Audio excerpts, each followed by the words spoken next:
Isang lupang pinaspasan ng malinaw na tubig at masaganang yaman dagat. Mula sa payak na pamayanan at dalatag nila sa pagpang, lumago tayo ang nakatali sa dagat.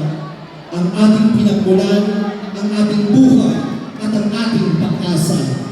Sa bawat alon na humahampas sa dalampasigan, naroon ang kwento ng ating kasaysayan, ng katapangan, sipag at pagkakaisa. Sa bawat umaga ay may pasasalamat sa masaganang huli, sa yamang ibigay ng karagatan. At higit sa lahat, narito ang ating minamahal na bulungan, ang puso ng ating kalakalan, kung saan ang tunog ng tawanan at halakhak ay nagpapatunay. Dito, ang dagat ay biyaya at ang bawat huli ay biyaya ng lahat. Saksi ang dagat sa ating pinagmulan at ngayon, saksi kayo sa kanilang galing. Bitbit ang galak, bitbit ang dangal, bitbit ang ngalan ng San Roque. Narito na at sinubungin ang pagtatanghal na nagpapakita kung paano nagdiriwang ang Mercedes. May puso, may sigla, isang sayaw, isang galaw, at sabay-sabay sumigaw. Pabuhay Kalagatan Festival! Abante San Roque!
the birth to bring ang oras